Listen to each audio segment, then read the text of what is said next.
ನಿಮಗೆ Kevin Hunt ಯಾರು ಅಂತ ಗೊತ್ತಾ? ಇವರೊಬ್ಬರು American stand up comedian and actor also ಕೂಡ. ಇವರು ತುಂಬ ಫೇಮಸ್ ಹಾಲಿವುಡ್ ಮೂವೀಸ್ಗಳಲ್ಲಿ ಆ್ಯಕ್ಟ್ ಮಾಡಿದ್ದಾರೆ.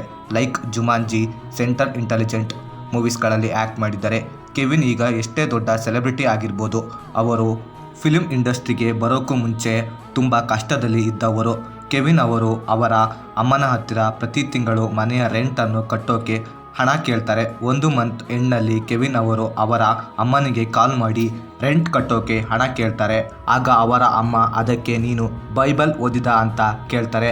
ಅದಕ್ಕೆ ಇವರು ಇಲ್ಲ ಅಂತ ಹೇಳ್ತಾರೆ. ಸರಿ, ಫಸ್ಟ್ ನೀವು ಹೋಗಿ ಬೈಬಲ್ ಓದು ಅಂತ ಹೇಳಿ ಕೆವಿನ್ ಅಮ್ಮ ಫೋನ್ ಕಟ್ ಮಾಡ್ತಾರೆ.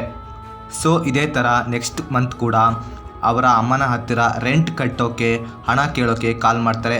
ಅವರ ಅಮ್ಮ ನೀನು ಫಸ್ಟ್ ಹೋಗಿ ಬೈಬಲ್ ಓದು ಅಂತ ಹೇಳ್ತಾರೆ. ಮತ್ತು ನೆಕ್ಸ್ಟ್ ಮಂತ್ ಕೂಡ ಅವರ ಅಮ್ಮ ಹೋಗಿ ಫಸ್ಟ್ ಬೈಬಲ್ ಓದು ಅಂತ ಹೇಳ್ತಾರೆ. ಇದೇ ಥರ 3 ಮಂತ್ಸ್ ಹಣ ಕೊಡೋದಿಲ್ಲ. ಆ್ಯಂಡ್ ನೆಕ್ಸ್ಟ್ ಕೆವಿನ್ ಸುಳ್ಳು ಹೇಳ್ತಾರೆ, ನಾನು ಬೈಬಲ್ ಓದಿದೆ ಅಂತ ಹೇಳ್ತಾರೆ. ಆಗ ಅವರ ಅಮ್ಮ ನೀನು ಮೊದಲು ಹೋಗಿ ಸರಿಯಾಗಿ ಬೈಬಲ್ ಓದು ಅಂತ ಹೇಳಿ ಕಾಲ್ ಕಟ್ ಮಾಡ್ತಾರೆ. ಸೊ ಇದರಿಂದ 4 ಮಂತ್ ಆಗುತ್ತೆ. ಓನರ್ ಕೂಡ ಮನೆ ಖಾಲಿ ಮಾಡೋಕ್ಕೆ ಹೇಳ್ತಾರೆ. ಆಗ ಮತ್ತೆ ಕಾಲ್ ಮಾಡ್ತಾರೆ, ಮತ್ತೆ ಸೇಮ್ ಡೈಲಾಗ್. ಆಗ ಕೆವಿನ್ ಭಯಂಕರ ಕೋಪದಿಂದ ಆ ಬೈಬಲನ್ನು ಓಪನ್ ಮಾಡ್ತಾರೆ. ಅದರಲ್ಲಿ 6 ತಿಂಗಳ ರೆಂಟ್ನ ಚೆಕ್ ಇರುತ್ತೆ. ಯಾರಾದರೂ ಏನಾದರೂ ಹೇಳೋಕ್ಕೆ ಬಂದಿದ್ದಾರೆ ಅಂದರೆ ಅದನ್ನು ಫಸ್ಟ್ ಕೇಳಬೇಕು. ಅದು ಚಿಕ್ಕದೋ ದೊಡ್ಡದೋ, ಅದು ನಮಗೆ ಯೂಸ್ ಇದೆಯೋ ಇಲ್ವೋ, ಅದನ್ನು ನಾವು ಕೇಳಿದರಿಂದ ಅವರಿಗೆ ಅದು ದೊಡ್ಡ ವಿಷಯವಾಗಿರುತ್ತೆ. ಕೆವಿನ್ ಹಂಟ್ ಅವರ ಮೂವಿಗಳನ್ನು ನೋಡಿಲ್ಲ ಅಂದರೆ ಒಂದ್ಸರಿ ಟ್ರೈ ಮಾಡಿ ನೋಡಿ, ತುಂಬ ಚೆನ್ನಾಗಿರುತ್ತೆ.